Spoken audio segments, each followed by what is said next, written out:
96.9 FM. Fresh news, smart talk, all day.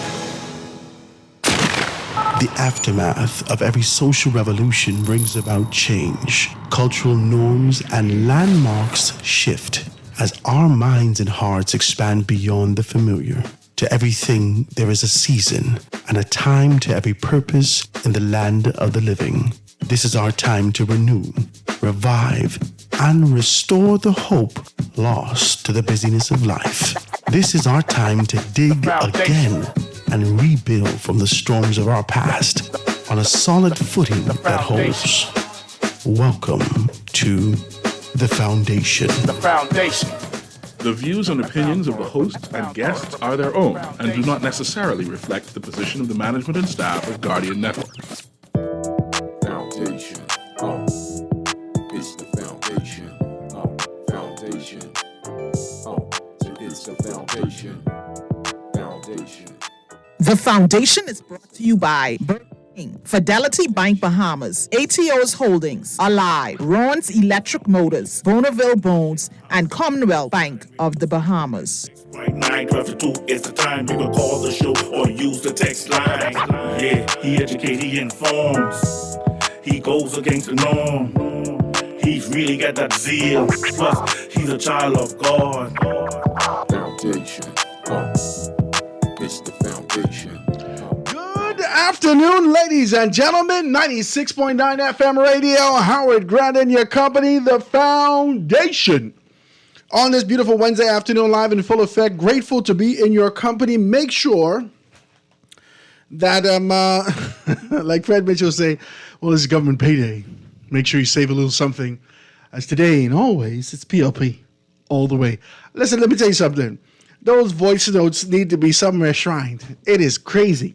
Ladies and gentlemen, I'm grateful to be in your company today. Make sure you pick up your Guardian newspaper. See exactly what Shanties torn down in Abaco. Move to modernize public disclosure. This information right there coming from Victor Cooper in the papers today. And Disabilities Commission Chair defends reallocation. Gibson acted as lawyer in property sales. This is heavy stuff. Also, yesterday, I got a call this morning from a learned man in our society, very learned, and he says, Howard, they made a mistake yesterday. I said, well, in our paper, no, in the other paper. I said, well, you calling me? He said, well, they called the fellow Shane Gibson brother. And they made a correction, but they didn't put the correction in the first place. They put it in the middle of the paper. So I said, okay. So there's some of the things that people are just being able to take, watch diligently and being able to make a determination of how we're being able to do these things. So we're out here doing a great deal of things. I'm grateful to be in your company. I got a shout out to my good, decent people over at AFS Insurance Agents and Brokers. They got everything laid out for you. If you're getting your little fleet of cars, if you then ask your MP, man, who I got to talk to get a couple plates? You're getting your plates. You're in that kind of position to make some things happen.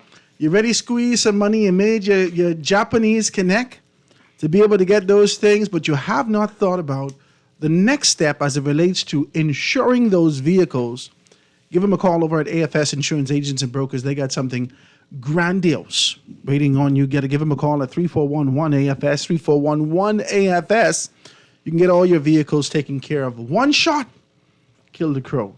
Hit him up, Kit Ethric Bow. He'd be more than happy to assist you in those areas. Even if you're a jitney driver, a taxi driver, and you ain't got the whole piece up front.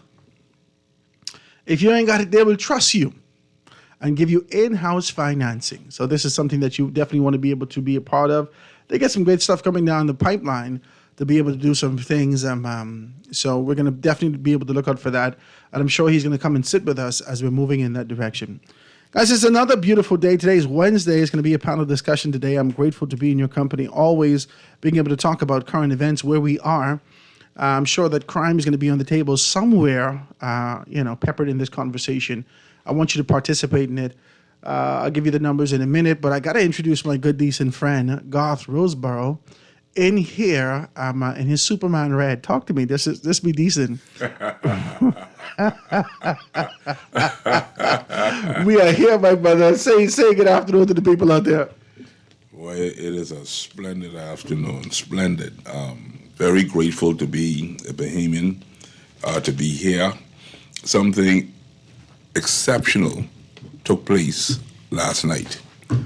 I was out and about with a friend from out of town, and I saw a chief petty officer, I think that's his rank in the Royal Bahamas Defense Force.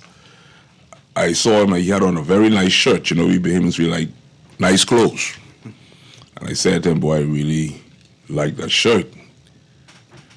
This man took his shirt off and gave me the shirt.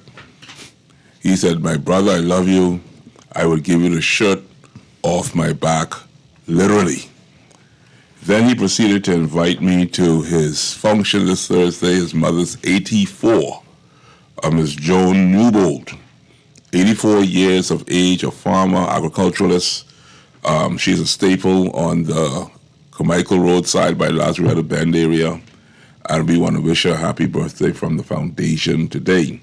And then Howard Grant, there's just so many people here that have contacted me that said, we love the foundation, we love Howard Grant, we love what you're offering to the Bahamian people, and we are listening. So Howard, I do not think that you are in a position that you can make any errors or any mistakes at this particular time in our political and national history. The people are tuned in, they're dying to call. I shouldn't use the word dying, I'm sorry for that verb, but they are anxious to call in and have a word with you and join in the conversation on the foundation. Happy Wednesday, everybody. It's wonderful to be here. I'm grateful for you to be here. I got a shout out to Sparky. Sparky found a way to reach me, right? Sparky, listen. Sparky, I'm going to agitate for you, my brother. I'm going to agitate for you to be able to be revived and restored in this space. I know we can do it. And I talk a good talk to Dwight to make sure we can be able to do that. But I got to give a shout out to Sparky. Mr. Fountain. Yeah, his daughter is celebrating her 47th birthday. Wow. Yeah. So happy birthday to her. You sent me the name. I texted. I heard it on the voice note, Sparky. Don't fight me. I texted. I put it down here. Let me look for it.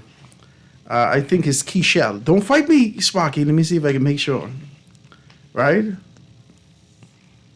I did send the information in there. It is Krishna Fountain Regnetta.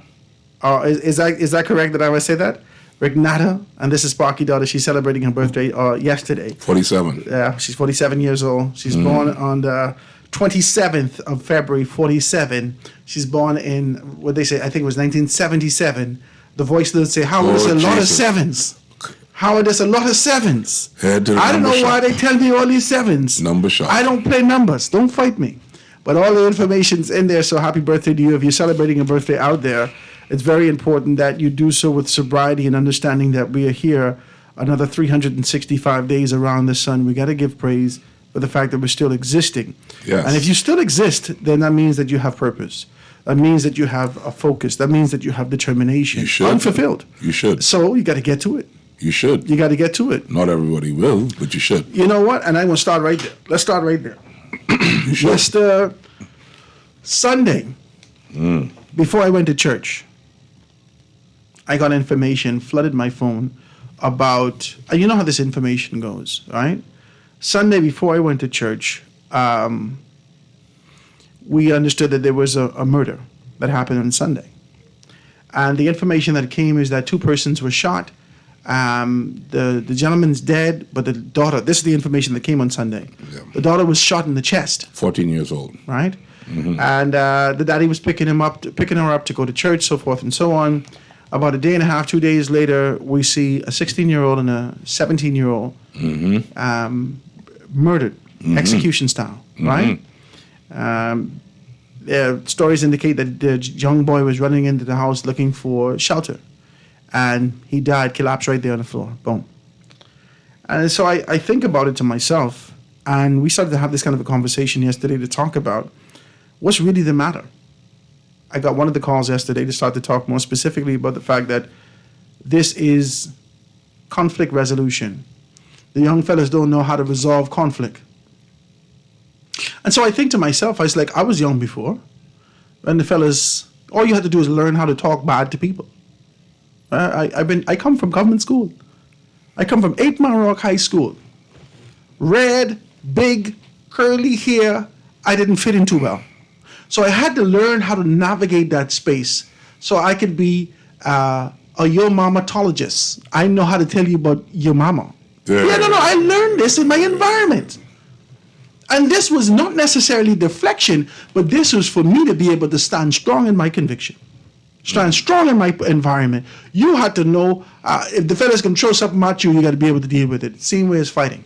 Mm-hmm. The conflict resolution is to understand that the conflict will come. And to resolve that, you have to be steadfast in your conviction, your position, and being able to move forward. The question I have is that if we had issues when we were young and never resolved this with fighting, murdering, killing, these issues, have they morphed? Have they changed? I got a caller yesterday that started to talk about the fact that Howard, these children are poor. They know they're poor. They ain't got nothing. They got to deal with what their mother said, so forth and so on. They know that there is nothing available for them, and they're willing to take a chance. They don't know how to resolve a conflict. That thing played in my head all day yesterday. I said, well, this is crazy. Listen to me, I talking out loud. My wife said, what'd you say? I said, no, I'm just thinking about what happened on the show. The gentleman called, and he said that as a result of what's happening, this is the actions that the young children are taking. I said, but this is peculiar. All of us poor. Oh, Jesus. I just want to be very clear with this. We come from nothing. Mm-hmm. And education has given us an insight. It has opened up our eyes to an understanding that we can access more if we develop ourselves more. The conflict and the conundrum doesn't exist with what exists around you. The conflict is that you've accepted this position. The conflict is that you've accepted this complacent position and you desire nothing more because you can't see anything else. That means you ain't reading nothing. That means you haven't exposed yourself to nothing. That means you ain't gone nowhere other than your environment. And so you're trying to fight with an environment that's not going to change, and you seek to be able to change that thing. We got to talk like this. I hope these callers are going to call in today to deal with you, Howard, because there are those who have been abroad, there are those who have educated themselves, there are those who have gotten international experience and returned back to the shores of the Bahamas and want and desire to exercise their ability, to exercise their professionalism, their thought process in this particular environment that you speak about. And time again have been told there is no room. The same thing they told Joseph and Mary with the baby Jesus. Ain't no room in the inn, not in the Bahamas. You come home with a master's degree, who do you think you are? You come home talking properly, you talk the British, vernacular, and you talk like an American, and who do you think you are? It is very difficult to leave this country, come back to offer yourself, and become somebody. So guess what? The young man on the street sees this. He's observant. It makes no sense going off to school with your 2,000 degrees and come back and you still can't have a job. Or to go off to school, get a doctorate degree, and you're nothing more than a history teacher in a high school. They see these things. What's the sense that I make all this effort only to be cut down and never to fully succeed because of what we call in our country the black crab syndrome? This is the reality of our country, Howard Grant. I myself have been abroad. I have returned home. I have involved myself in community and nation building. But it very clearly, as you also did when you ran for the DNA, they said to you very clearly that there's no room for Howard Grant at that time in politics. Has your character changed? Absolutely not. Has your intentions changed? Absolutely not. Were they intentions that should be lauded and praised and put to the top of the cream can? Absolutely. But do the Bahamian people really desire that? Do they want to see someone else succeed so that their children can follow this particular model and also succeed? I always enjoy this, You see me get cozy just now. You too cozy. You know, no, I had to get cozy. I got my cardigan on. I enjoy this conversation because I'm going to be honest with you. I disagree with you 100%. Okay, so tell me different. You know why? I'm listening. 100% now. 100%. Tell me why. Maybe 98.7. No, you said 100%. Let's go with 100. Thank you very much. Fight me. The issues that exist in our country. Okay. So let's use Howard Grant. Yes. By no means am I perfect.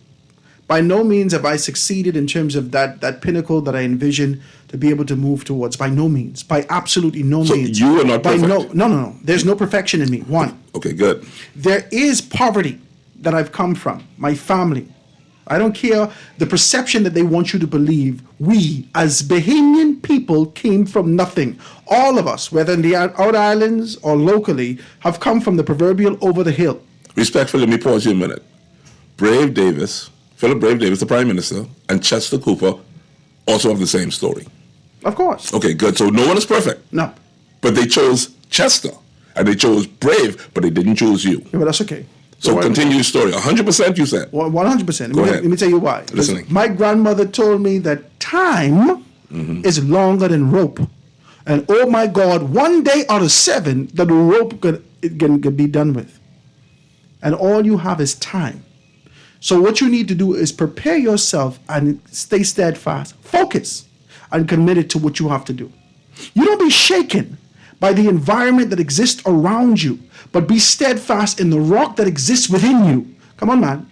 Now, I don't know who teaching these children and who talking to these children, but my God, one day out of 7, you can get to where you're supposed to be. You can get your pretty gal, she can smell good, you can buy all these things, you can have your children, you can get your house. These things will happen for you. Oh, Jesus. The issue is instant gratification has fooled you. The issue is you're consuming yourself with all the social media, all the television, and you want what you see on TV now. You are willing to go to every Puff Daddy party and Puff Daddy and Associates party to get what you want now because the patience not in you. That you're not built for last. You're not built for tough. You're only built for the perception, the idea of having these things. Many times, including politicians, many times they get this thing that they envision and they've never been prepared for it. We right now fighting with politicians who fight us down. My God, these people they stop short of getting rubbed down in chicken grease to get an opportunity to be able to step into the House of Assembly. And when they get there, they cannot perform. They do not know anything about administration. They do not know about leadership. They have actually ascended to this position as a result of the generals in their constituency. Who put them there? The politicians, the party, their party. Or their party put them there? Yeah. So guess what now? You vied for, as a matter of fact, you've actually involved yourself in one of the major parties, the Free National Movement, if I recall correctly. Yes. And were you accepted fully? No. Why not? Why could they for this language? Why could they take a half-measured individual and make them a cabinet minister? That's the best people today. Who? Half-measured individuals is the best people for politics. But guess what? They ain't performing though. Politics don't need you to perform, and I think we've come to this conclusion.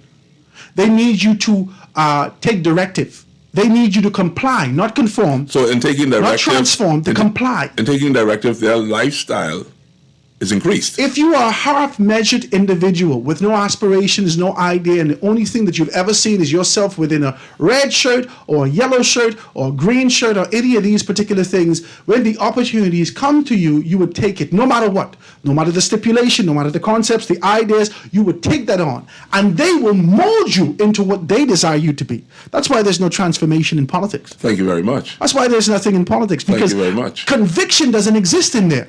Okay. And if it's one man with conviction that exists in this particular space, when you go into their caucuses and you stand up with this conviction, if you don't understand how to navigate this treacherous water that exists in this space, you will be swallowed up and spitting out. You will be swallowed up and spitting out. I'm telling you that's what's going to happen. Okay, so... And I'm not talking about a T.D. Jakes swallow. I'm talking about absolutely devoured. I love this conversation. And Howard, I'm going to let you give off your phone numbers. We could call names and numbers. We could call names right now. I can let you. Yeah. Every time I call Andre Rollins, he's not prepared to have a conversation. And that's your boy. He's my guy. Yes, sir. He ain't want to talk. You want to talk? He ain't into that. He finished with this.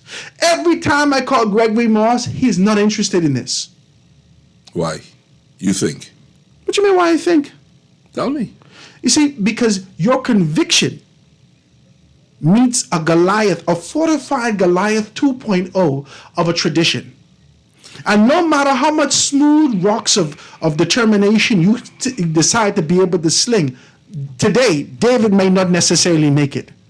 The only way, and this goes right back to the top of our conversation, the only way you can find to make it is not with the idea of somebody giving you no big piece of money.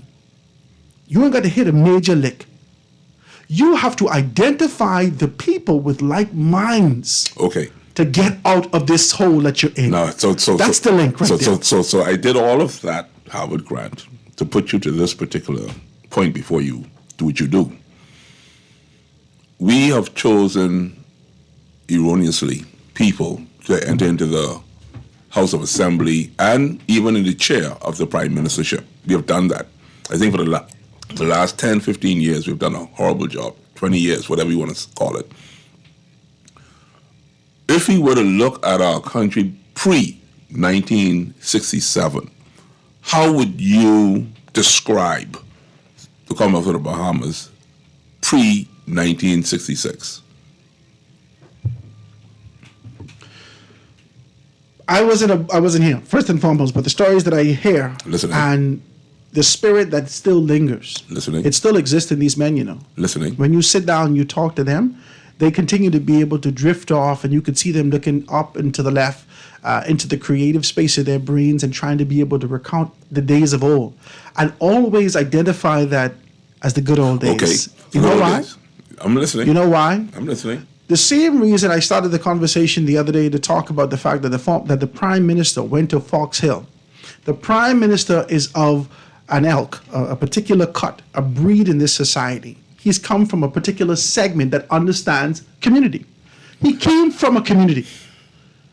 Even if his mother and father wasn't there, the community reared him. They grew him up. So his commitment was to community. The same thing for Craig Flowers, the same thing for Perry Christie, the same thing for Obi Wilshcombe, the same thing for Lyndon Pinland. All these people came from community. And that's why their focus, when they came to the forefront, was to build community. Okay, guess what? They had to, listen to me. They had to build community. You know why? Listening. Because when they go back home, win, lose, or draw, they can say, child, you never do nothing. And they brought shame not to themselves, not to their political organization, but to their house, to their mother.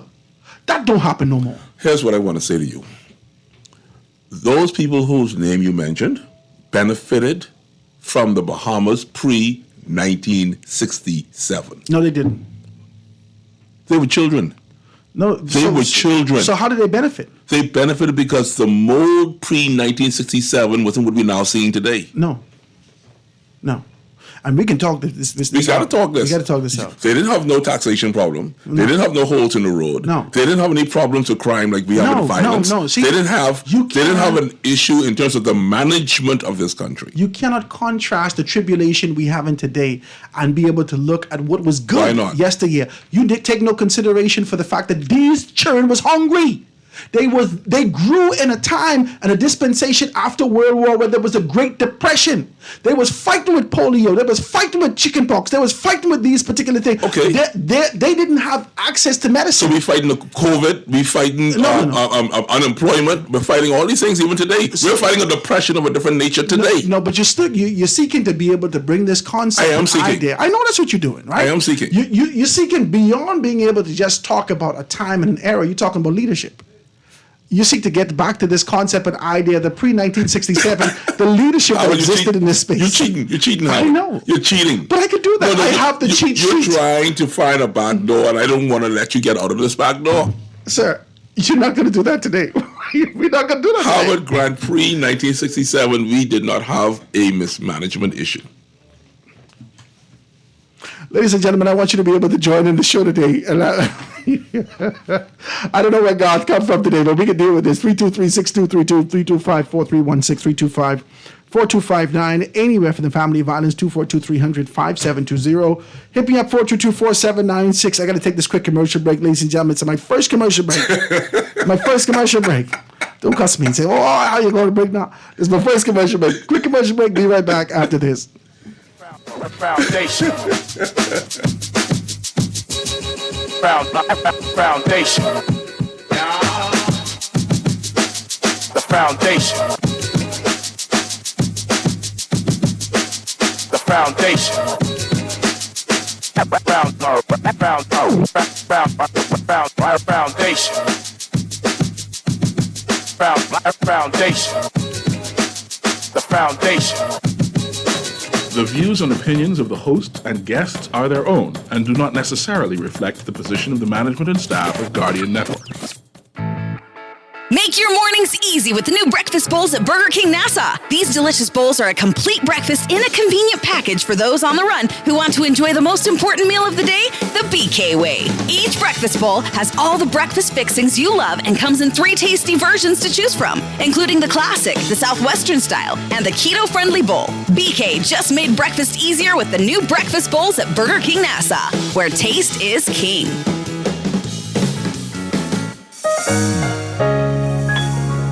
Struggling to repay your loan? Let us help you get back on track with payment terms that suits your financial situation and improve your credit score and credit report with the Bahamas Credit Bureau. Inquire about our restructured loans today. Call us at 356-7764.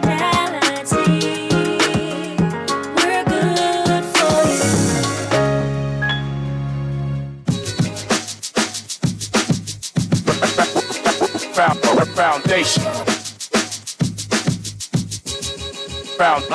Foundation. The foundation. The foundation. And we are back, ladies and gentlemen, 96.9 FM radio. Howard Brandon, your company, the foundation, just starting the conversation off, trying to figure out where we are as it relates to conflict resolution. My guest in the studio with me today, Garth Roseborough, is being able to tell me that pre-1967, there was no issue as it relates to management of the country. I would venture to say, I agree with you. Okay. As it relates to management. Yes. In 1966, you got hanged. Yeah, If you murdered somebody, you go into the gallows. Yeah. As it relates to management, I agree with you. Okay. Now, I dare say this. Let me take the telephone call before I say it. Because you want me to say some things. I want you to say these things. This is the foundation. The show is the foundation, not taboo. I don't want to be taboo. Okay. I don't want to be able to say something contrary and almost like when you run your nails over the chalkboard, it's cringy. I don't want it to be cringy because people know this. It exists in their subconscious. Yes. But nobody wants to put their finger on it. Nobody wants to say that. Because in this politically correct society that we live in right now, let's throw that out the window, man. Let's be real. Decent. Be real. You have a call on the line? We got a call on the line. Okay, that's what they say. Caller, you're on with us live. Go ahead. Hey, Mr. Howard Grant. Hey, how you doing, man? And good, and welcome back from God. Thank you, my good brother. And welcome Bahamas. Because Howard been slipping, and I wonder where you been to keep him in check. Jesus, let me hear this. Go ahead. Oh Lord. Yeah. But Howard, the man is right about the management of this country pre-1967. We all got vaccinations and all the rest of that, didn't really have to pay, right? Mm-hmm. And here we're talking about all of these conflicts. These conflicts are tied directly in with this immigration problem we got. Mm-hmm. We had no problem with that too. You see, Mm-hmm. we had no problem. No with problem. That. Nope. Because Howard, you have to understand that when we talk about Bahamianization, Bahamians first, we don't have to think about these people. Look what happened yesterday. It's breaking down them town in Abaco, right? Mm-hmm. Early this morning I called my friend. I said they cleared up the shanty town of your poverty. Say, I hear somebody I know yet. Then he sent a video back to me and one voicemail saying one of the same fellas call him and tell him if he could use a truck to take him on his property in the south. He said, well, if you had property in the south, I didn't even know you was one of them living on my 5 acres all that time. Where your property is in the south, the man going quiet. But it's a collection of all sorts of issues we have because on one of the shows earlier, one of the fellas, the commentator said, let them keep talking. They keep putting their foot in their mouth. Mm-hmm.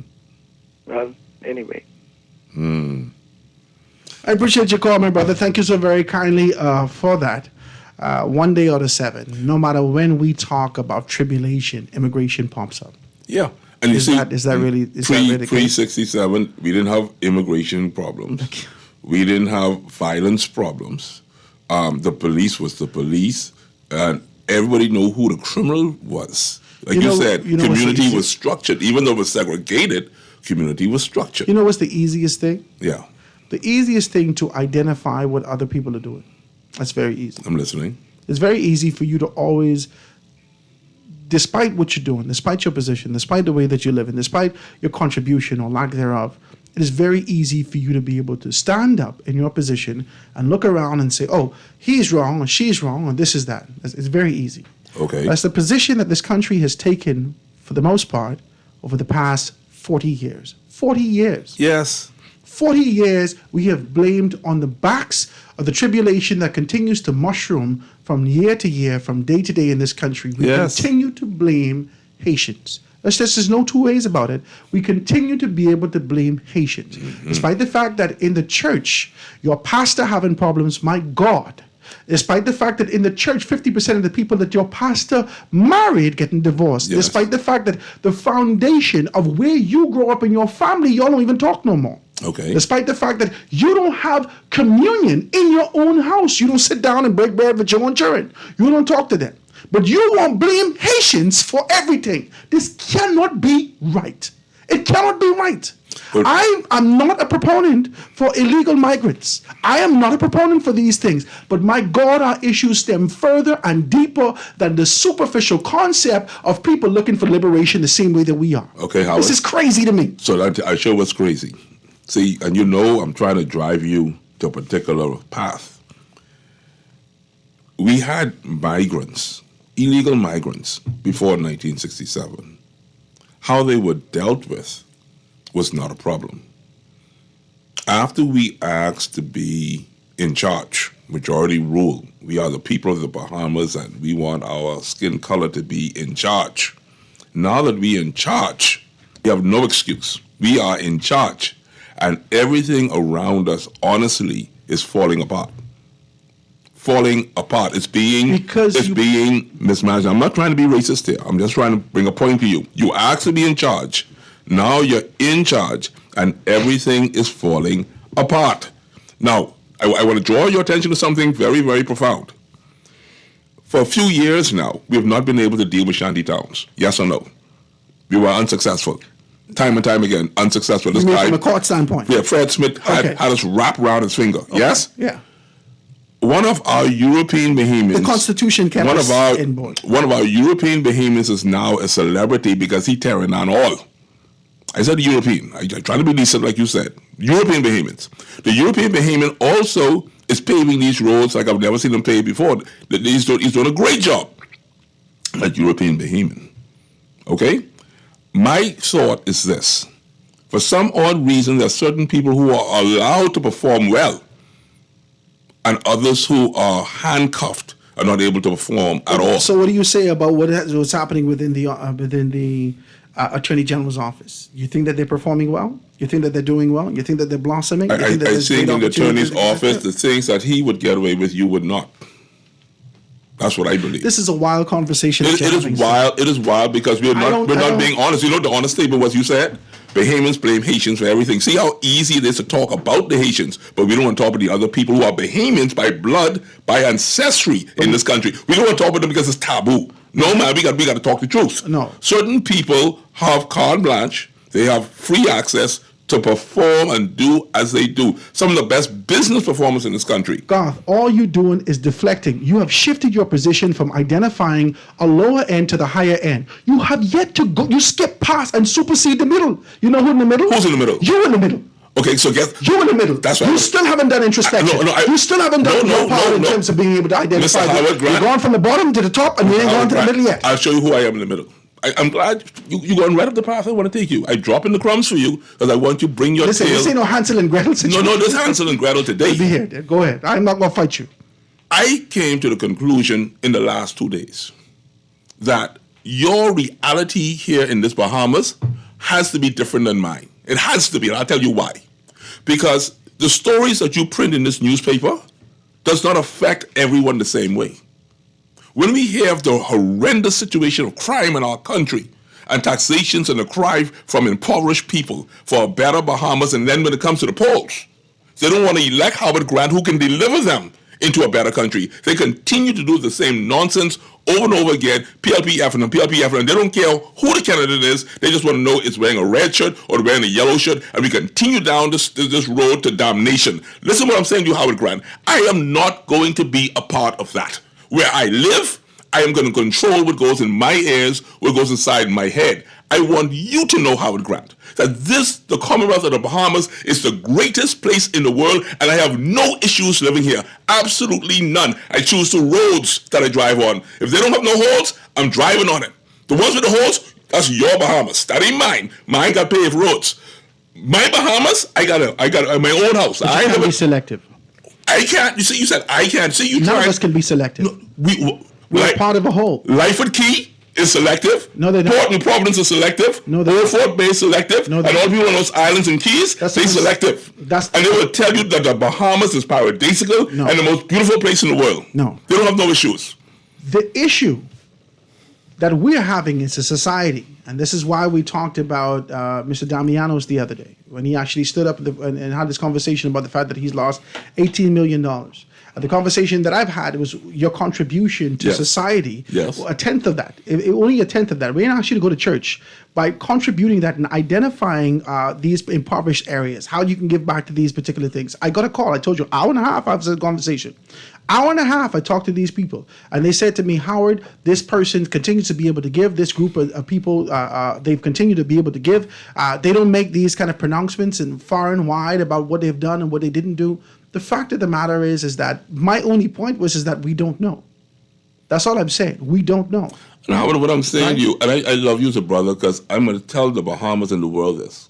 Howard cares. I'm not asking anybody this question. I know you care.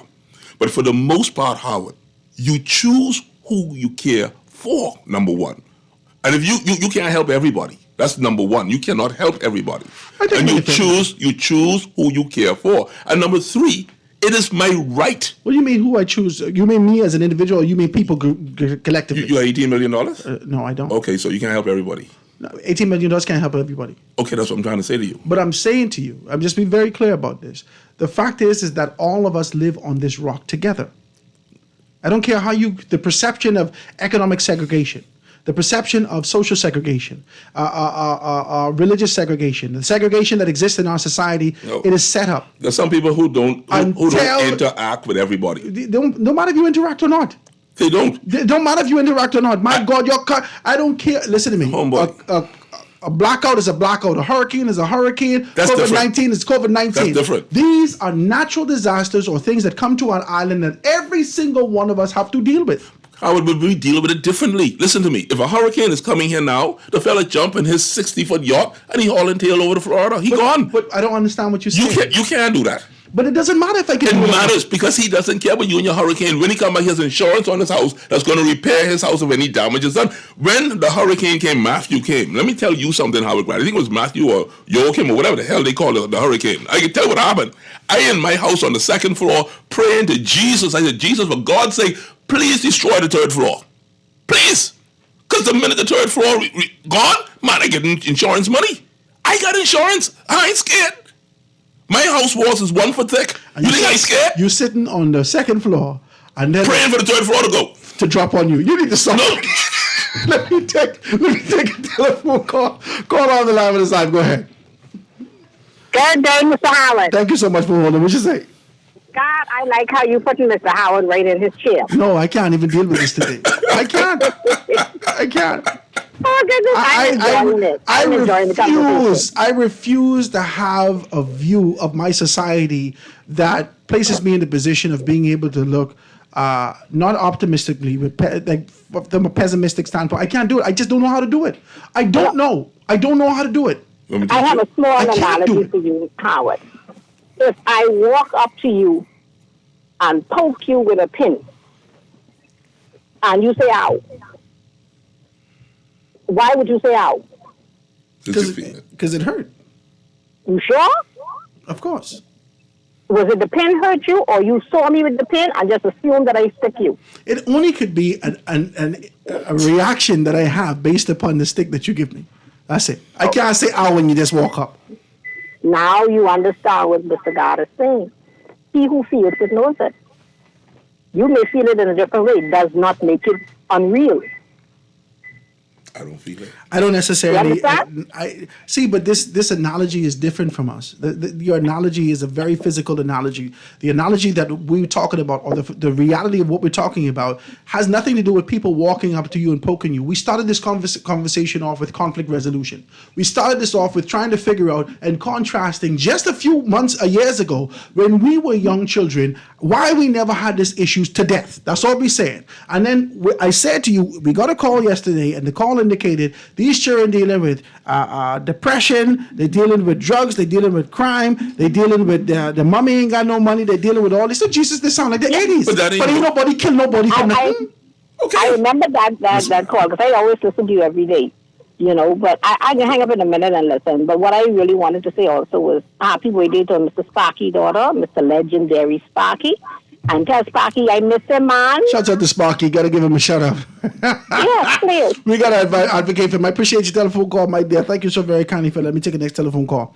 Call on the line with us live. Go ahead. Call on the line with us live. Go ahead. Guys, the lines are wide open. Listen.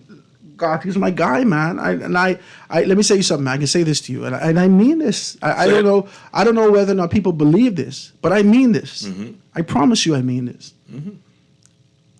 I live. Okay, so people have fears. Some people are scared of heights. Some people are scared of all these things, right? Some of us have educated ourselves to a point where we don't even believe some of the things that we've been taught as children. Right? I've had encounters, I've had understandings, I have a very clear understanding in my conviction, my position, my purpose. Okay? My fear, the greatest fear that I have, day in, day out, that I carry with me, is not fulfilling the purpose that I've been called to in this life. That's a fear that I have. That's a fear that I have. If you see me move from space to space, no matter how people try to deflect me or push me down, you see me pop up in someplace else being able to do something independently, because I believe that I've been called to some stuff. I believe that. And I can't allow my purpose that's wrapped in me, I can't allow you to be able to steer my life because of it.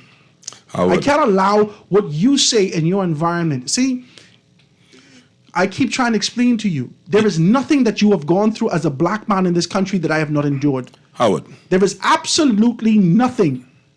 And on top of that, I have to do it all with 4 children and a wife. And I push through with determination. God, I don't work for nobody. Look around. Howard, I don't work for nobody either. But I'm you in the same position for you crying and I ain't crying. No, I don't cry. I can tell you why. But every time you're on the radio, you're talking about a time before I was born. I wasn't even born. Because I'm trying to say to you, Howard, that nothing has changed pre-1966 other than management. Okay, so I agree with you. And we've already come to that conclusion and juncture of agreement. Okay. The show prior to this show was The Revolution. You know what a revolution is? A time of identification and being able to break down structures the way it is. This show is the foundation. To build from the bottom back up to where we're supposed to be with strength and determination. If we continue to go back to a revolutionary period, when will we in this country and as a people ever grow and build? When? Howard, you speak about purpose, right? And you speak about this divine guidance in terms of fulfilling your purpose. Short story. Happened just 2 days ago and again this morning. We were sitting there at an establishment, and my very good friend Jeffrey Ramming, who's visiting the Bahamas now, he's leaving at 3 o'clock.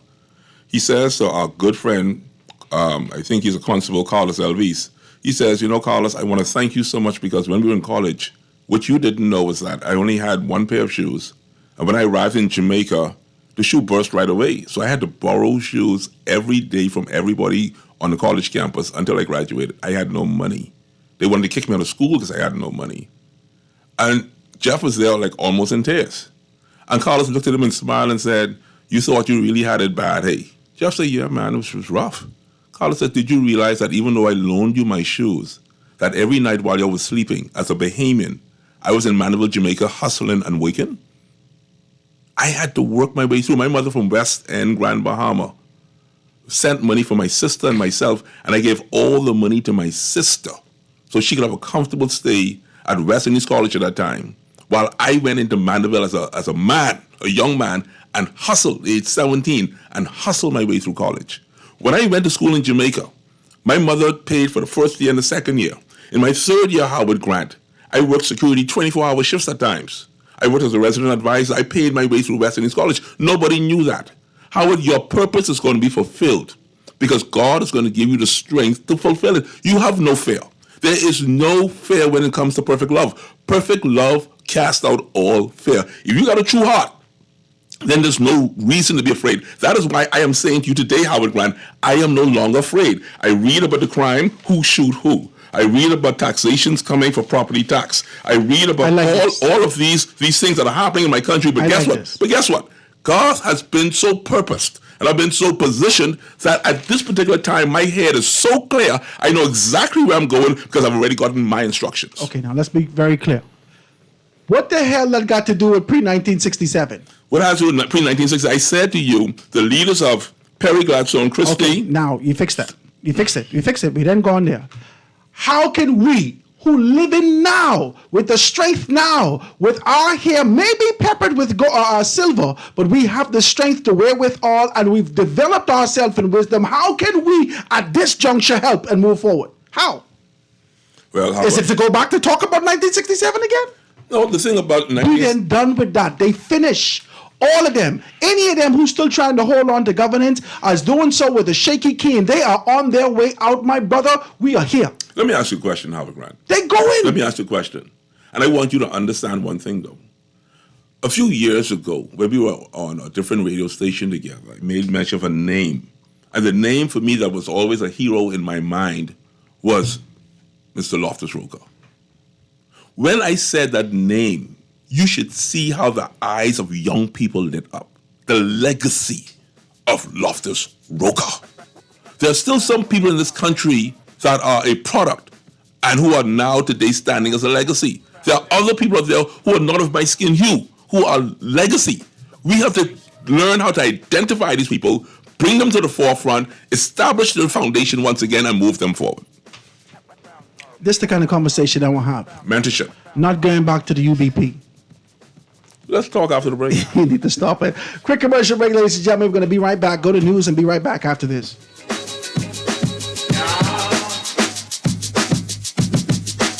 The foundation.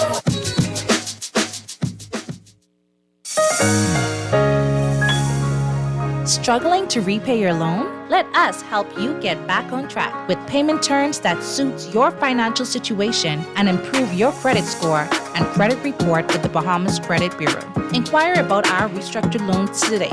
Call us at 356-7764. Wings are here. Popeyes now has wings in 5 flavors: honey barbecue, ghost pepper, signature hot, sweet and spicy, and roasted garlic parmesan. Marinated for 12 hours. Hand battered and breaded in a bold Louisiana seasoning. And they're only $7.25 for 6 wings. Taste them crunchy outside and juicy inside. Try the new wings from Popeyes now. Love that chicken from Popeyes. Creativity is in my blood. From shoes to handbags, fashion lets me express myself and embody Bahamian culture. My name is Aiden Barrow, and I am the creative director of House of Assembly. Alive's Liberty Prime Plan allows me to focus on my passion and stay connected, whether at home or abroad. Once I've created something new, I can post to social media from anywhere and get instant feedback. Alive has a plan for everyone, and it's created with you in mind. Alive. Believe in best. Saturday, March 9th at Collins Estates Grounds, Collins Avenue, and Shirley Street. It's March Madness Grill Fest beginning at 12 p.m. There'll be lots of grilled food and tasty dishes. Grilled chicken, beef, fish, grilled that, grilled this, skunk fritters, shrimp rolls, and fried barry too. Native sweets and treats, ice cold drinks, leaded and unleaded. Domino and bingo tournament, live band and DJs. Proceeds in aid of our Disability Awareness Summer Camp and John Canoe Group. For more information, call 804-1773. Powered by Bacadas and the Royal Bahamas Defense Force. This is Guardian Radio 96.9 FM, Nassau, Bahamas. Saturday, March 9th at Collins Estates Grounds, Collins Avenue, and Shirley Street. It's March Madness Grill Fest beginning at 12 p.m. There'll be lots of grilled food and tasty dishes. Grilled chicken, beef, fish, grilled that, grilled this, skunk fritters, shrimp rolls, and fried barry too. Native sweets and treats, ice cold drinks, leaded and unleaded. Domino and bingo tournament, live band and DJs. Proceeds in aid of our Disability Awareness Summer Camp and John Canoe Group. For more information, call 804-1773. Powered by Bacadas and the Royal Bahamas Defense Force. Foundation. Foundation. The foundation. The foundation.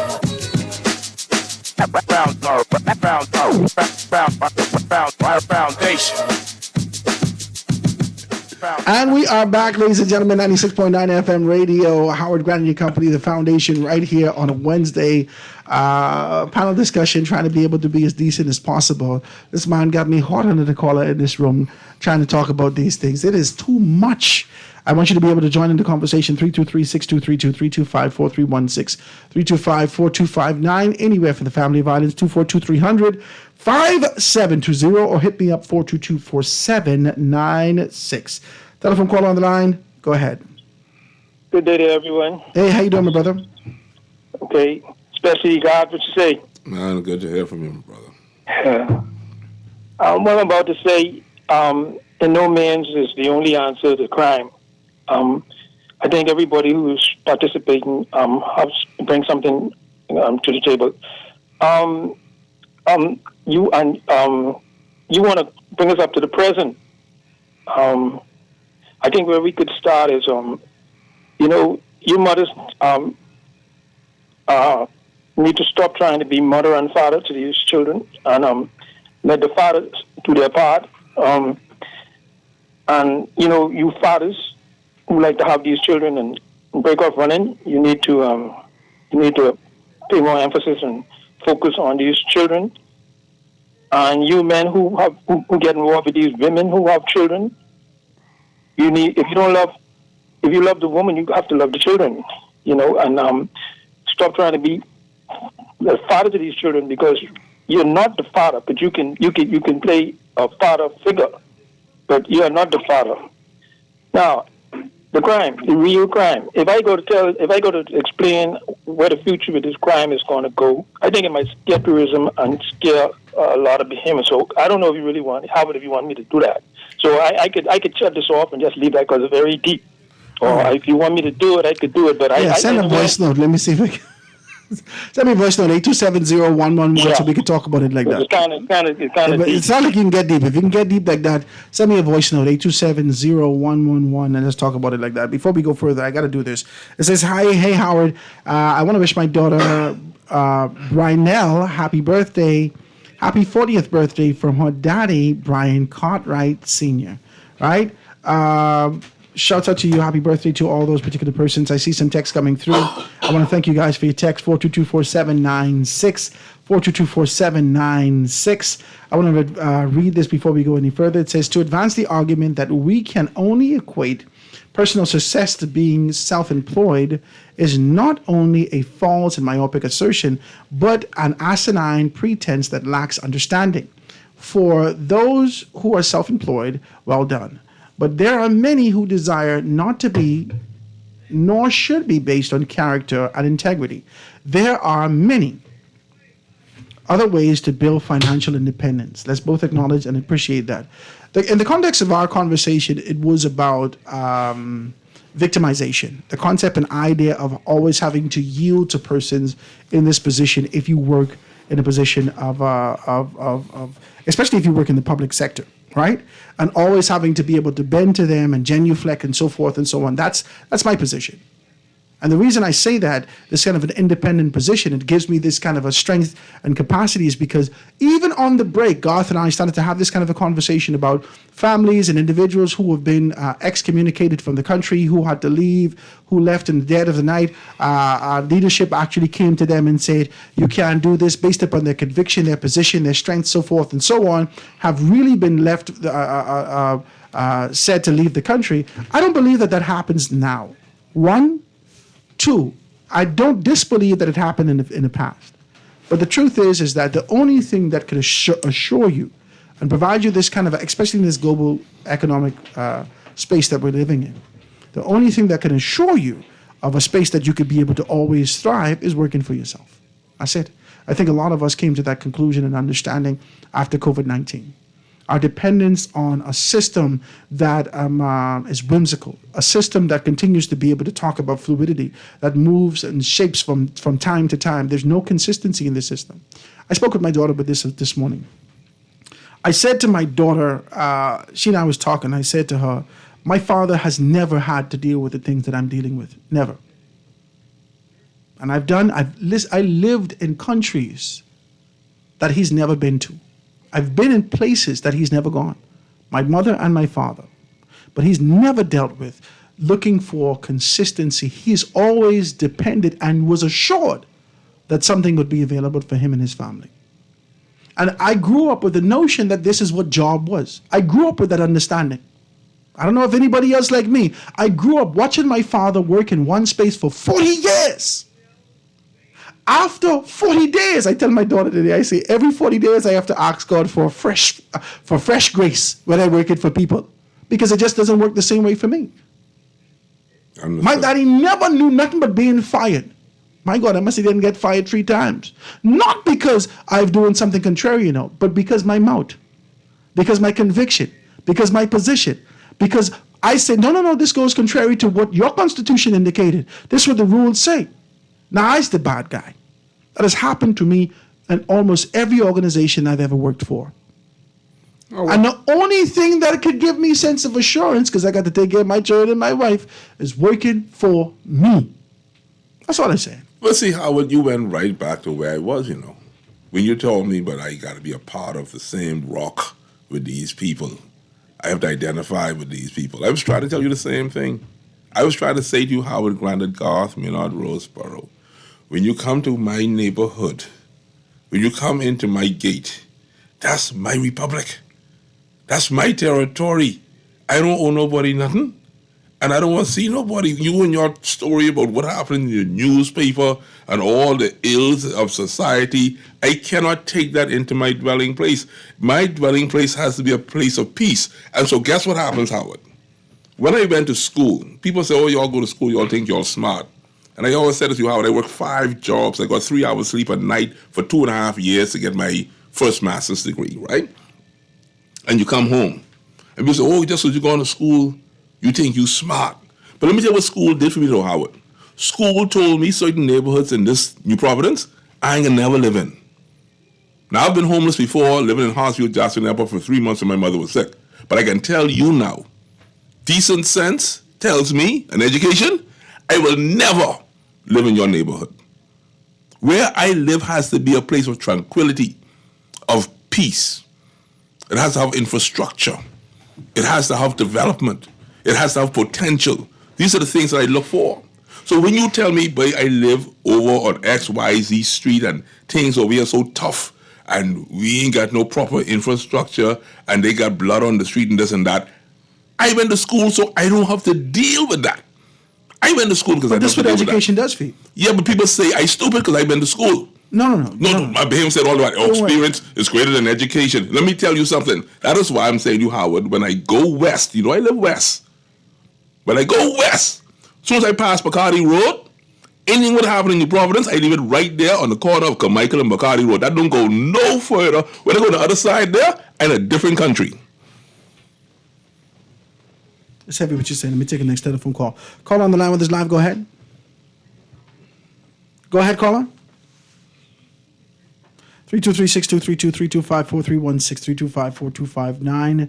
Anywhere from the family of violence, 242-300, 5720, 422-4796. Garth, I want to say this, man. I sometimes I think our conversation, because we know the backstory, right? So you and I are we're constantly in conversation. We're talking all the time about what's happening from a political standpoint, from a social standpoint. We're always talking about these things. We're constantly so sometimes it just seems like we're continuing a conversation, and I don't want to leave the audience out, right? And so I always want to be able to kind of have this kind of a base and go back to this. This started off with conflict resolution. I'm indifferent with understanding what conflict resolution is in this day and age. Yes. I do not understand it. I still don't. Someone has to explain this to me, because I know what it is to grow up in government school. I know I watch fellas get chopped with cutlass. I watch fellas, listen to me, that's where they come from. I watch fellas get chopped. I watch them get stabbed. I watch people fight the teacher. This fella drop a whole brick on the teacher's head. This has happened the first day in 7th grade. I watch all this in my life, and still today, these people could tell these stories. I need you to understand this. Today, these people could tell these stories of when these particular things happen. No one's dead. They didn't die. No one just got a gun and decided to be able to do these things. The closest I've come to this kind of a violence is that they had a drive-by fighting. Fellas jump out the car and start to fight some students in school when it's in school. This is the closest I've come to this stuff. I'm simply asking, has the conflict in our schools increased to the point where, or is it the conflict, or is it just the kind of a fragile nature of our students? What's That's all this question was, What's happening? Children are a reflection of adult society. They mimic what they see. They're children. They're sponges. They absorb what they see on TV. You allow them to watch these things on TV, the type of music they're listening to, and they watch the parents fight. They know daddy got a gun under the bed. They know this. This ain't no thing, oh, my daddy got it. It's a very uncomfortable sleeping. Yeah, but daddy, in the neighborhood that daddy was living in, daddy better have a piece. Because he got, like you say, I got to protect my family. I got to take care of my family. So watch what I'm saying to you now, Howard. What I love about you, and people like myself, this is what I'm saying to you. I'm not trying to be selfish when I speak, Howard.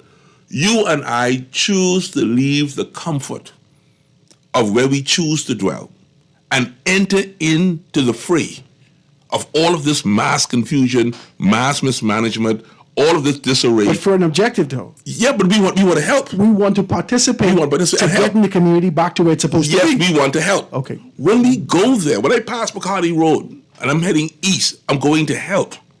These are the same people who say to me, carry your tail back where you come from, but you ain't got no say around here. There's no story that we've ever heard of from a biblical standpoint, from a historic standpoint, that there wasn't tribulation. This is our time of endurance so we could be polished and prepared for the position that's inevitable. So we're going to get to our position. So you spoke about education, right? And I just got to ask you this, so you're Howard Grant, you're the foundation, right? When last have we heard from our friend Belinda Wilson, man? I just saw her last week and a half. Because she normally used to be in the paper agitating. But I think in this particular political term... Actually, Belinda's listening to me right now. You should say hey. You should say hey to my friend? Say hey to your friend. I haven't, She's always listening to the show. And she is what you call one of the warrior princesses of this nation. She's one of those. Yeah, she's always been. Glennis Hannah Martin is another one. She's always been. Robin Dawn Lyons is another one. You go down the list of people who can actually take this country to another level. For the life of me, I can understand what is the impediment and why can't we get back to the standard of living. And I got to hit you with this, Howard, pre-1967. This is a lot. Take the telephone call. Caller on the line with us live. Go ahead. Hello, you're on line with us. You're on live with us. Go ahead. No. Hello, you're on live with us. You're talking to your cousin? We're going to let you go. Come back again. Call on the line with us live. Go ahead. Good afternoon, Howard and Goss. Hey, good afternoon, my brother. Hey, Goss. Yes, yesterday, Howard would compare 80s and 90s gangster rap to 2024 gangster rap. You want to stay in church. I mean, sir, you are much older than I am. I could hear it in your voice. You know absolutely nothing about the rap that I know of. I assure you. I studied rap. This is what I do. There's no two ways about it. You cannot tell me anything, and I stand firm when I say this to you. I stay in there. Hold on. hold on. I stand firm and I say to you, you started the conversation off wrong yesterday when you start to be able to talk about Joe Biden's bill that led to perpetual segregation perpetually in America right now with a lopsided system. That's how you start off. Then you try to be able to fortify that. The Negroes was acting up. I lived that. The Negro was wrong with the German. I can see you later. I can't even take this kind of a conversation from you. You're calling me. It sounds like you have hue in your voice. And you're going to say to me, as a part of a collective, that the condemnation that was brought down to you and brought down to our forefathers and our brothers and sisters is justified. That's what you're saying to me. This pain that we've endured is justified in your mind. Sir, please don't call the conversation. Don't call the foundation with that no more. I can't. I cannot deal with it. Then you can tell me about rap. You cannot tell me nothing about rap. Not in a bad way. I study this, sir. You study rap? Listen to me. I study this. What's your rap name? No. I used to rap for you. I know. What's your rap name, though? Howard. I didn't do it. I never had that kind of a thing, right? I never had it. But I'm saying this to you to say that the fact is that he called yesterday and he started to talk about Joe Biden's bill, right? Would fortify the position where they had the batarang. When you talk about, if you remember in South Central, and if there was any allegation, speculation of you, they take a batarang, run right through your house, bam, yuck you out. Mm-hmm. They give you the 3 strikes, they put you in jail, no matter what, even proximity and affiliation put you in jail forever. Mm-hmm. If you look at the American system right now, it's lopsided. There are more than half of 356 million people in America are Caucasians. More than half. Right? And if you look at the jail system in America, more than half or almost half is black people. It is disproportionate. That's going to change. And it is actually changing. It may, understand what I'm saying to you, black and brown people have carried the burden of tribulation that has rested upon America for a very long time and been incarcerated as a result of education or lack thereof and been placed in prisons as a result of this. Nobody talking about the hillbillies. Nobody talking about all these fellas who are in the backwoods and Alligator Alley and so forth and so on, who are there with no teeth from crystal meth and all these particular things like that. See, we have to be fair. We have to be fair and not myopic in our views, only talking about what we can see in front of us. But Howard, most people's educational level only allows them to see what's right in front of them. And so when we But you can't call the station and tell me about what you can see without being able to read. Listen to me. Numerically, something is wrong. Numerically. Howard, I will once again go back to our great author, George Orwell. Animal Farm. Love the book. Still love the book to this day. Pre-1967 was, for me, reading about it and looking at the pictures, angelic. I knew we had issues. I knew men went away on the contracts and sent money home. I knew everything wasn't hunky-dory. I know this. After we've asked to manage the country as a people, many of us Bahamian people are suffering from the same ills that we suffered pre-1967. It's just a different individual running the farm. And so there are those who will have, and as Ebron Smith in Atlanta, Georgia says, and those who never will. And you people know this. I have people calling me. Someone stopped in front of my house the other day, Howard, you got any one-bedroom room in there for rent? People can't even find apartments anymore, much less purchase a home. At least back 1966, the average man could go to the contract, send money home, and build himself a home for his family.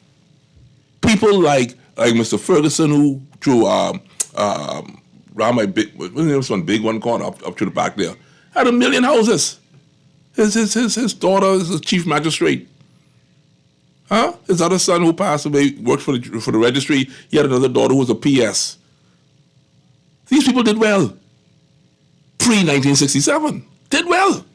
Now it's so difficult for someone to do well. Black rap syndrome, number one. And then number two, the people who are supposed to be delivering us have now delivered us into the fiery furnace.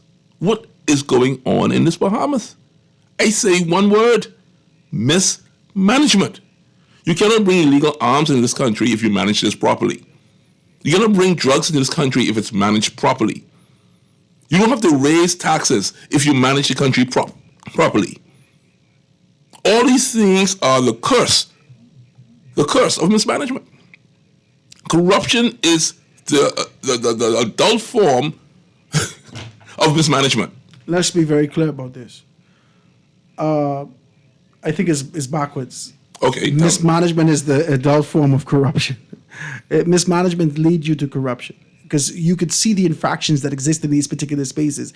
You take advantage of it, not for the system's purpose, but for your own individual gain, right? So mismanagement comes first and then corruption slips in. I don't disagree with you with mismanagement. I don't.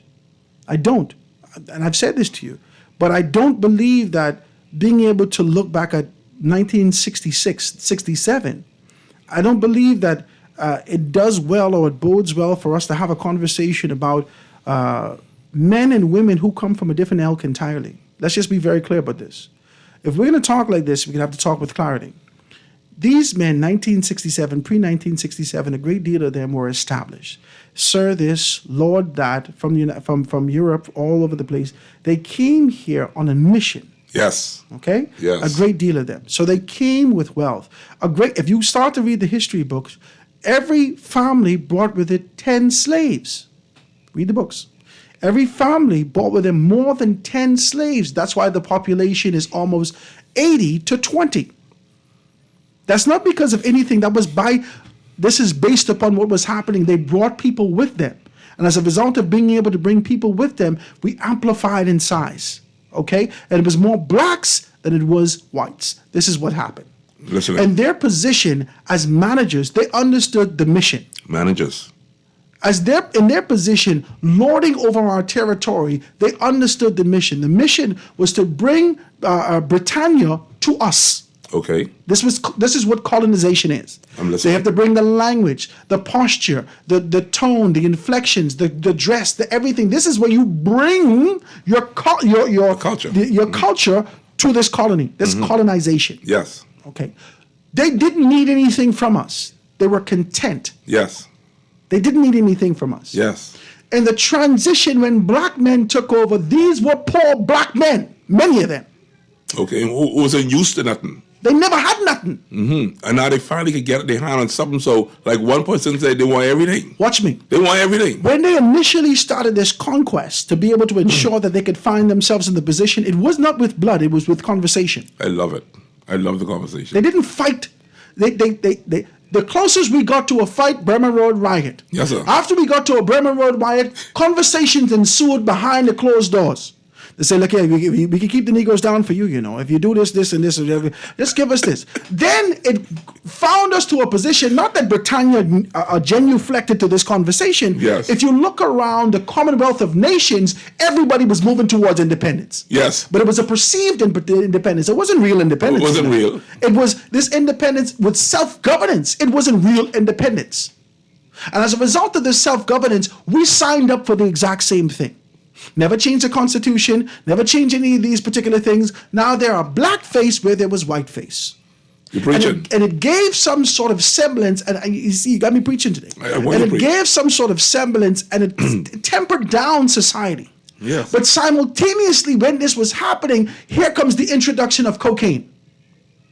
And it shifted society where this independence simultaneously meant, oh, let me get money. And there was no money to be had other than drugs. And so people who had great aspiration from this country and understood community now selling drugs.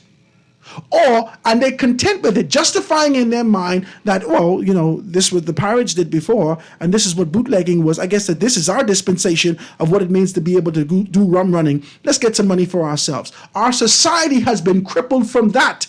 So my point to you, it's no need to go back to 1966 because these men had money. They come from something. The conversation we had today is that these men that we're talking about now in the Bahamas, they have neither money nor integrity. Now hold on. And that's where we're dealing with now. Hold on now. These fellas got their own money. Hold on. Let's shoot straight. We could start to dice this up and get right down to the nitty gritty. A great deal of these men come from us. I keep telling you, all of us were poor. Yeah, but a lot of them find some money. What you mean money just hanging out somewhere? They lawyers, man. And y'all keep picking them. Lawyers. I went the other day. I'll tell you how long ago it was. It was last week. I went to have a conversation with a lawyer. You know, she said to me, for you talking to me on the phone, that's a fee. For you coming into my office, that could be another fee. And then we decide to you what the other fees are. Then I call the other lawyer. He's like, man, you got to leave me at least $2,500 to get started. You know how much money that is? You can blame them. If I could blame them? No, they do these things because why? They ain't free. But they can. Ain't nothing free. So when they go into Parliament, tell me what their mentality is then. They're doing the exact same thing. Thank That's you very based upon much. their trade. And so why do people keep on choosing them? Let me hear this. Ain't nobody chooses them. Political organizations identify them. Okay. And take them into the fold. And we vote for them. The Bahamian people have never had a choice. After the one choice that we've had in the past, when we have identified leadership, the only choices we've had when we've seen independence come to the forefront, you know. That's it. That's the only choices we've ever had. Political organizations sit down, identify their people, and put them in your constituencies. There's no choice to be made. That's you correct. either choose red or yellow. That's it. That's it. There's no choice. You don't sit down and say, well, I don't think God should be a good candidate in these things, unless you're in the caucus. So now that we're left with these intellectuals who are lawyers and who are now part of a party, and it's either red or yellow, now we go back to our conversation. Mismanagement. Let's take a telephone call. Caller on the line with us live. Go ahead. Good afternoon. Thanks for waiting. Young man, okay. That's whole 12 minutes. Let me tell you something. If you should take more calls, no other talk shows would beat you in taking calls. You just got to monitor a little better. But your great show with you and your co-host. Let me ask you something, Mr. Grant. How many children do you have? 4 children. 4 children. Let me ask you this. When you was grooming your children and bringing up your children when they're small, could they throw a tantrum and not be disciplined? No. Because you would deal with them, right? Of course. In a loving way. So you had to nip it in the bud. Yes. So today, these kids are doing whatever they want to do. The parents are not taking control and disciplining them in a loving way to nip that in the bud. When my son was growing up, one time he came and said, Daddy, I want me a Jordan tennis. I said, you want who? He was in school. Jordan who? I said, when you grow up and you old enough, you buy your own Jordan. And he should be a parking boy at the Super Value. Let me tell you, when my wife is to go away, at the end of the time when she going, he used to have $400 to $500 saved that she could shop for him. Now he have his own business, detailing business. You might have seen the bus around. I wouldn't call him name because you would think I promoting him, but he's very good. He's the best. Tell your son call me. Let's do some business together. Tell your son call me. Pardon me? I need my truck detailed. Tell your son call me. Okay. And listen here, Mr. Grant. Mm-hmm. And tell me, children, parents, like God said, being at the television, babysit our children, so you sit them down, they watching all kind of violence and nudity and cussing, and so what you expect your child to do? They hearing these words, they're children, so they whatever they can mimic what they hear and what they see, they can play it out. I like what you say. I appreciate the telephone call, my brother. I like what he says because he goes right back to what we were talking about. The conversation started off, I said, the only time we find ourselves, no matter what we're talking about in our society, if we're talking crime, it finds its way to immigration. Then you said mismanagement. You take us all the way back to the inflection point or the beginning of this, which was 1966, and you started to talk about mismanagement. So I said that this is a pendulum, but we're missing the middle here. We're missing the middle. And the middle is introspection. There's kind of an internal reflection and understanding of our position and community. The gentleman calls and says, we're exposing our kids to these things. We're giving them this particular mindset. We're not governing and watching over these particular things. Let's get deeper into this, guys. Let me take this quick commercial break and be right back after this. Foundation. Foundation. Great news. Ron's Electric Motors' new location on Cowpen Road, right next to Island Luck, is open Saturdays and Sundays. So for those needing repairs on electric motors, generators, welding machines, water pumps, battery chargers, electric lifts, transformers, and power tools, Ron's Cowpen Road location can have you up and running on weekends. Don't forget, you can still visit Ron's Electric Motors on Wolf Road and Claridge Road, and now Ron's new location on Cowpen Road. Dial 356-0249 or 323-5267. Fish Fry Friday is back this Friday, March 1st at Margaritaville downtown Nassau at 12-Volt Bar with the big band Visage playing all your favorite soca music. This Friday, March 1st, come party at Fish Fry Friday. Experience the changes made for your dancing pleasure. Admission $25, one complimentary drink included.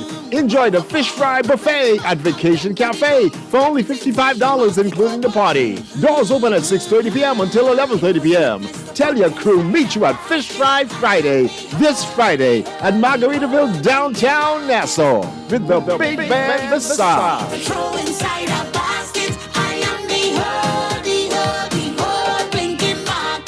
Bonneville Bones, established in 1970, is the leader in men's fashion in the Bahamas. We're conveniently located in the mall at Marathon and the Harbor Bay Shopping Plaza, and fully stocked with everything you need for all occasions. Our Harbor Bay location is one door north of Alive, with the black and white signage of Bonneville Boutique. Both locations are open from 10 to 7 p.m. Monday through Saturday. Bonneville Bones and Bonneville Boutique, still the leader in men's fashion, located in the mall at Marathon and the Harbor Bay Shopping Plaza. Tired of banks forcing you to use technology to bank the way they want you to? Your convenience is important. So no matter what your banking needs, Commonwealth Bank's friendly staff are always available in branch for that personal one-on-one service. But when you choose technology, our online and mobile banking app offers you state-of-the-art functionality. The choice is yours. Commonwealth Bank. Bank the way you want.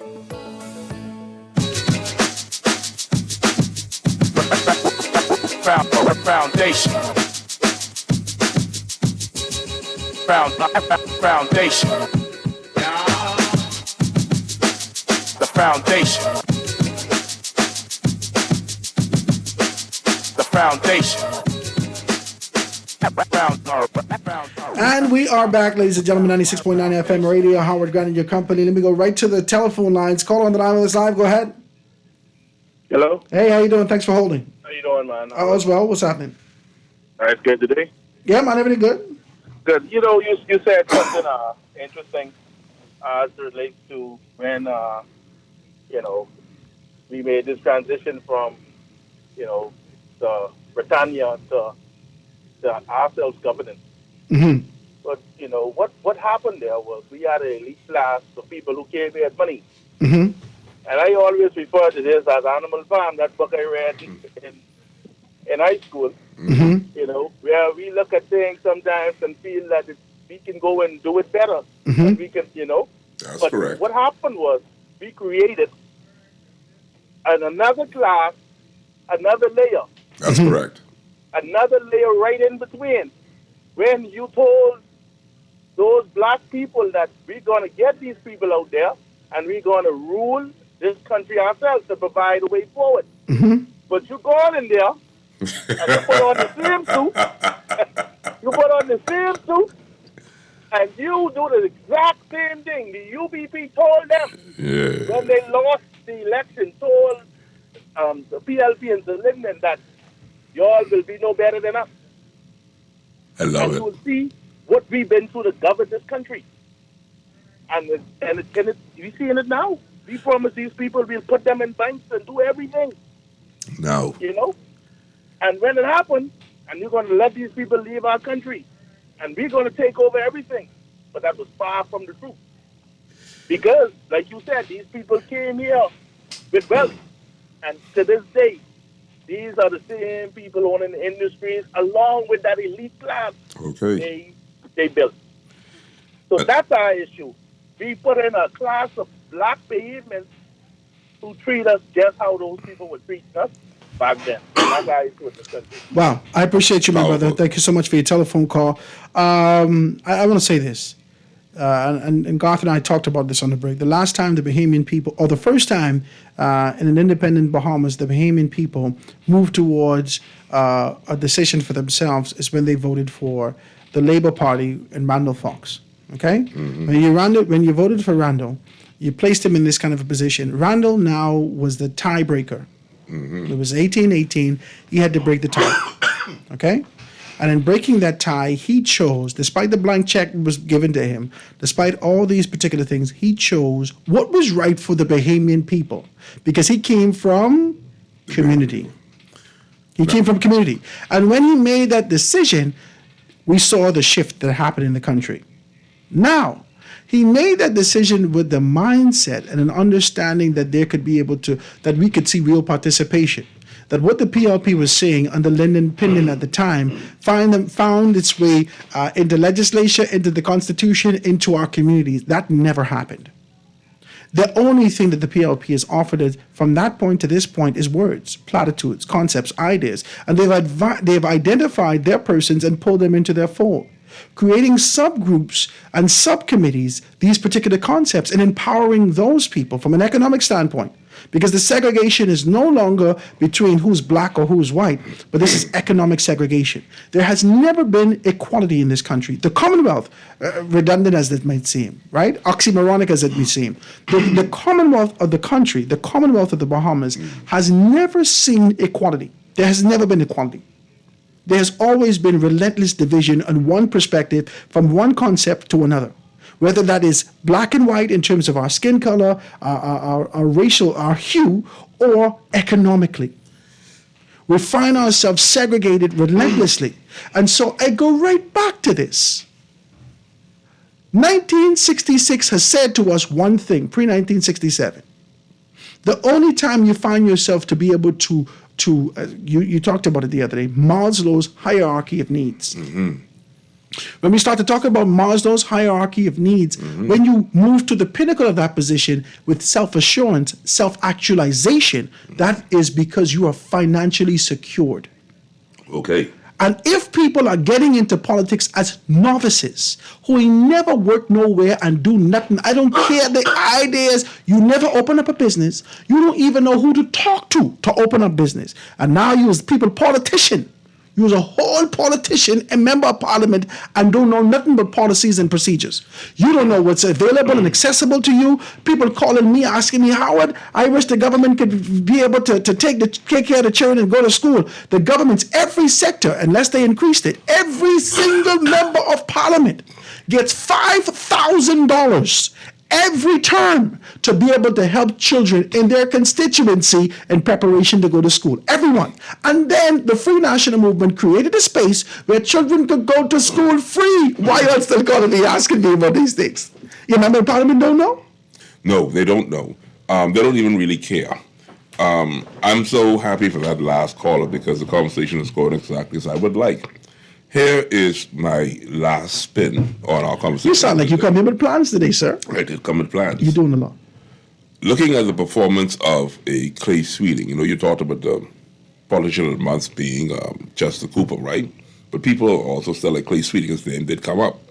Knowing that he's from Spanish Wells area and, he's doing a marvelous job, I now have to ask the Bahamian people, we've already chosen wrong individuals in terms of candidacy for the parties. We put them in parliament.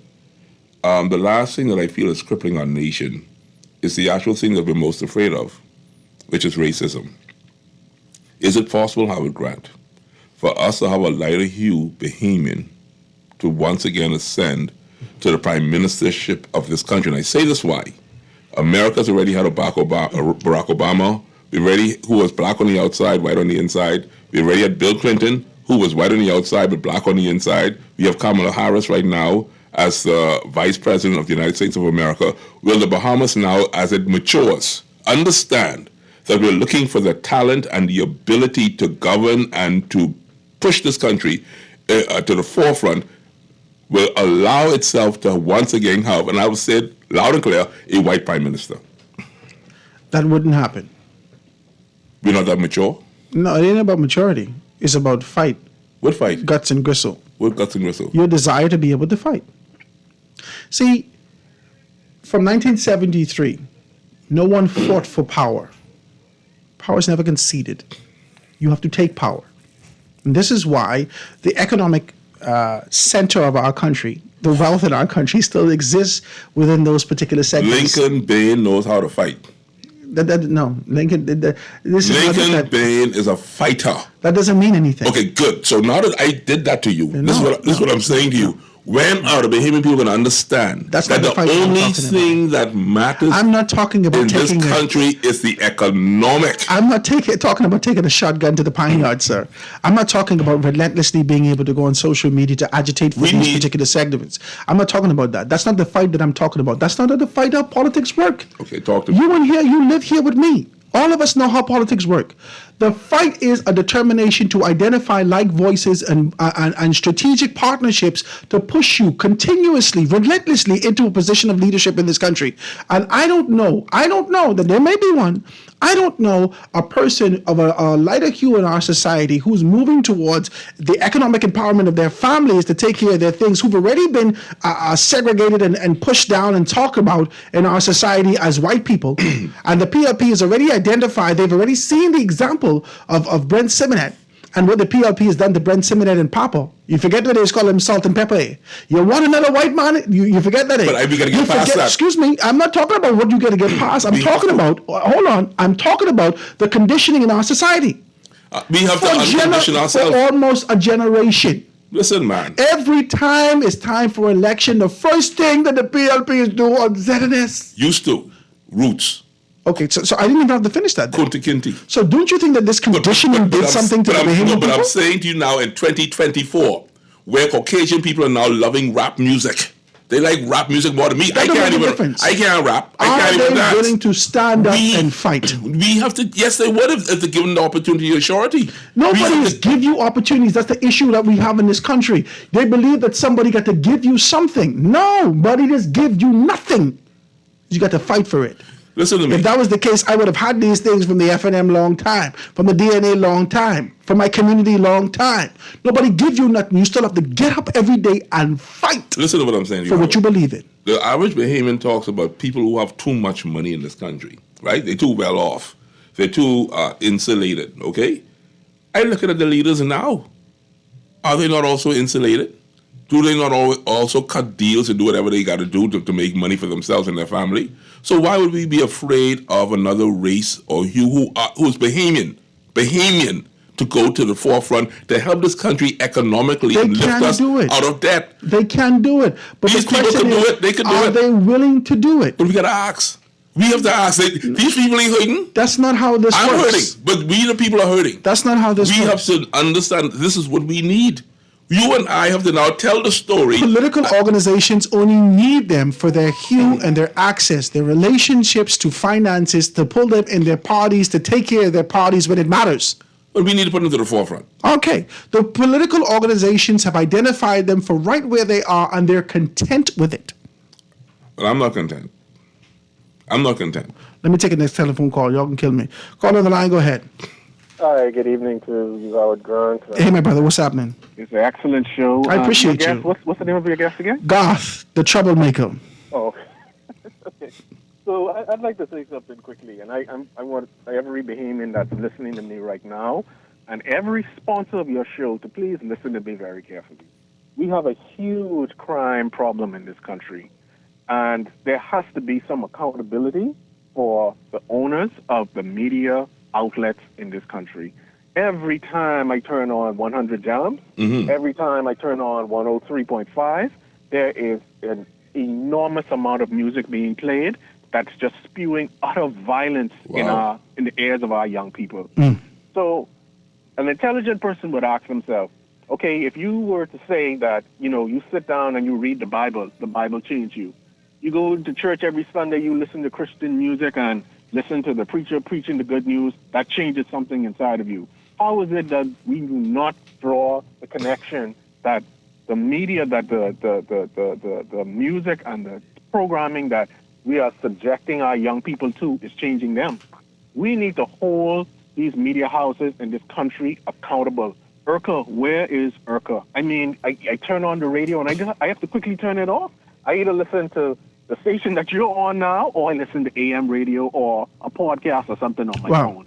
I mean, it's straight up violence. They're just talking about shooting people in their head, women talking about open prostitution, and this is almost 24/7, particularly on these two stations that I have just called out. And I'm asking Bahamians to put your money where your mouth is. Let's attack this violence problem in this country from multiple levels. Boycott these stations that are doing nothing but slowly destroying the young people in this country. Wow. I would like to say one thing. There's a political gentleman that ran for office. I won't call his name because most of you would probably know who he is. But he was on social media a few months ago or a year or so ago, and he was talking about the shanty towns and the illegal persons coming into this country and taking over Bahamian land. And he pulled out a semi-automatic weapon, and he fired it to the ground, and he fired it into the air while speaking in anger. The minute that he did that, he should have lost the support of every Bahamian in this country. He doesn't hold any office now, but what type of message is he sending as a leader that wants to hold political office in this country by doing things like that? And this is not... My God. This is not a political attack. I'm not any sort of... I don't even know this guy personally. But if this is the example that we're putting out there, I mean, what end result do we expect from the young people in this country? We have to put our money where our mouth is and make a change in this country. And please, man, Thank you, I mean, it's terrible. But your show is excellent. I appreciate you, commend Chris. you guys, and just keep on doing what you're doing, my brother. Thank you, my brother. I do appreciate your telephone call. So I got a text just now. It says, you are a Haitian sympathizer, Howard. That's what they say. You are a Haitian sympathizer, Howard. We don't hate no one. But when my children's food being eaten by them, hell will break loose. Our faith is bigger than mustard seed. I love God.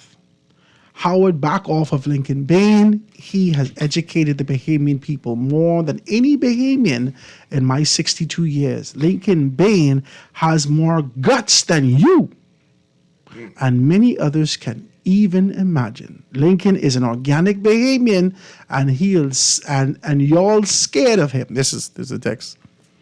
There's a text that's coming through. See, let me explain something to you.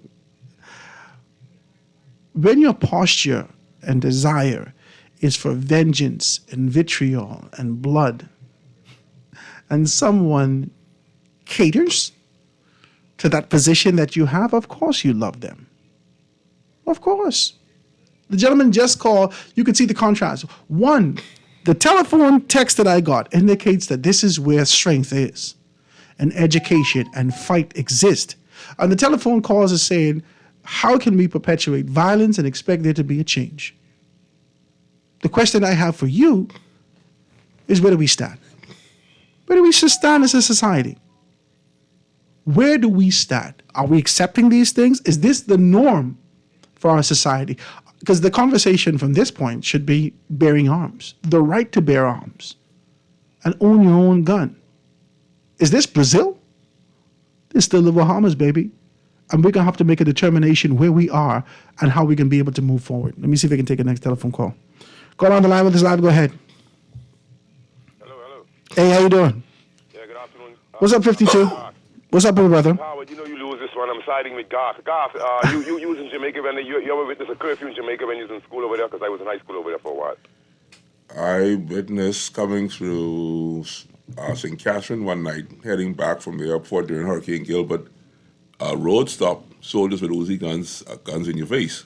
I remember that. Yeah, but you know the thing, Garth, you know something, Howard. The thing is, the texter. I like to clown with you sometimes. I don't know if you are a PsyOps officer, right? But as it relates to education and all of these degrees, you know, it's all well and good to be that. But I'm autodidactical and somewhat polymathic, okay? So no one can paint my external reality. That's just the way it is because of my level of consciousness.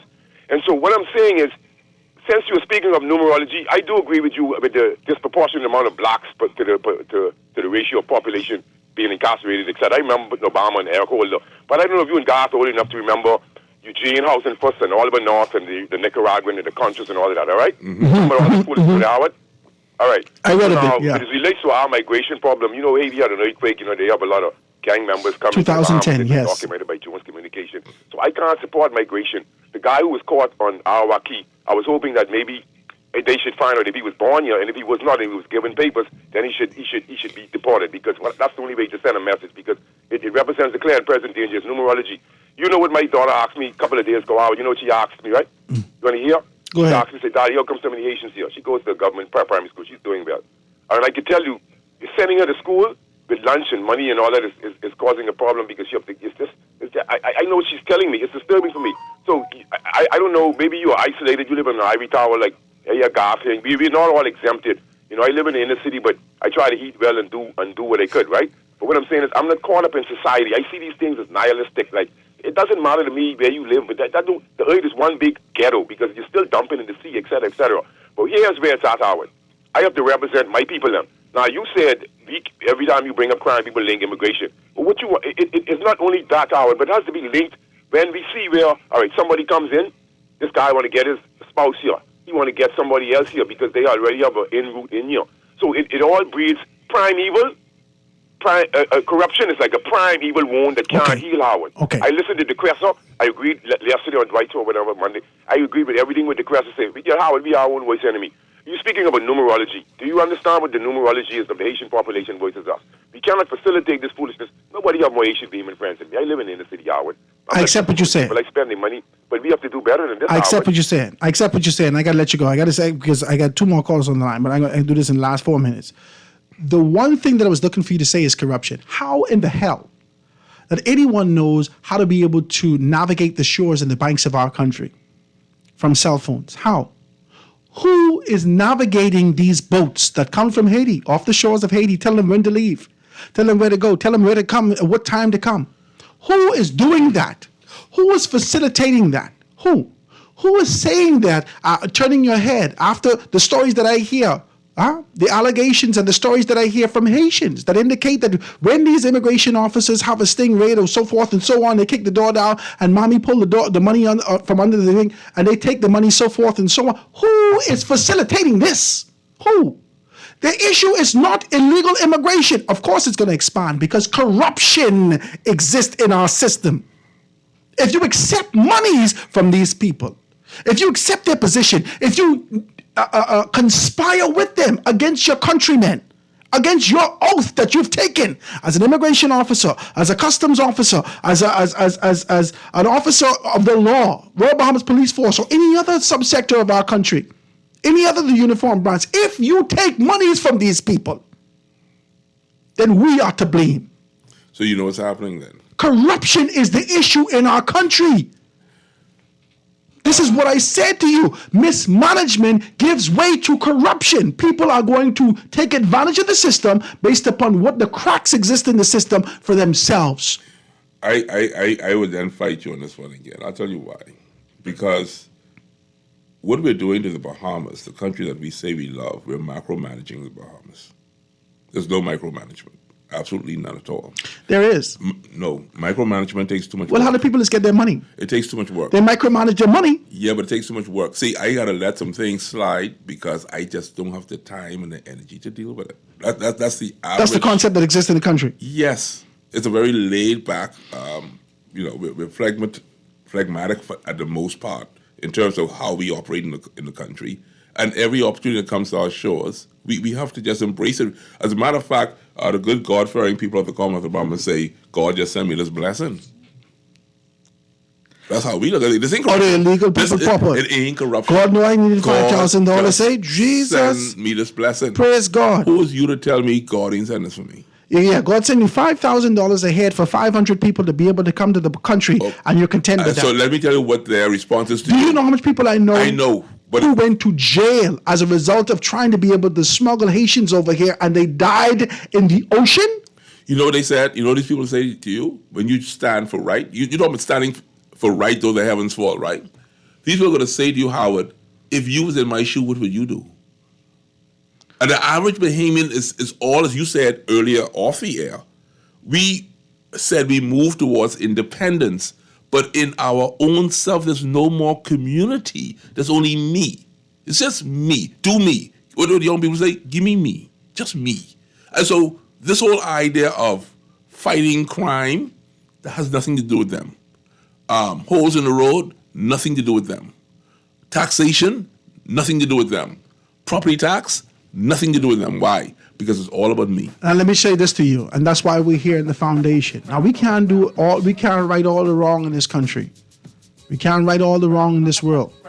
But my God, with the strength that we have, with the insight that we have, with the relationships that we have, with the understanding that we have to speak life into our communities and find like-minded persons who can agitate and advocate to fix the holes, to fix the crime, to fix the education, to fix the system, and get to a better place once we strengthen the foundation. That's the show today, guys. I want to thank you so very kindly for being able to tune in with me. 96.9 FM radio. It is a wonderful thing. Garth here in the studio with me. Guys, we're going to see you tomorrow right here on Small Business Thursdays. Please give me a call if you want to participate. 827-0111. 827-0111. Have a great day, guys.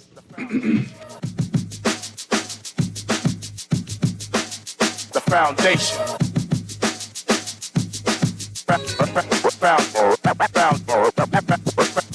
Foundation.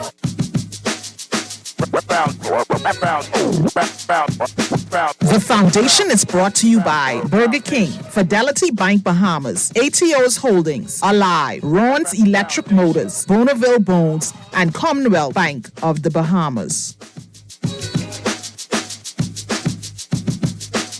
The foundation. This is Guardian Radio 96.9 FM, Nassau, Bahamas.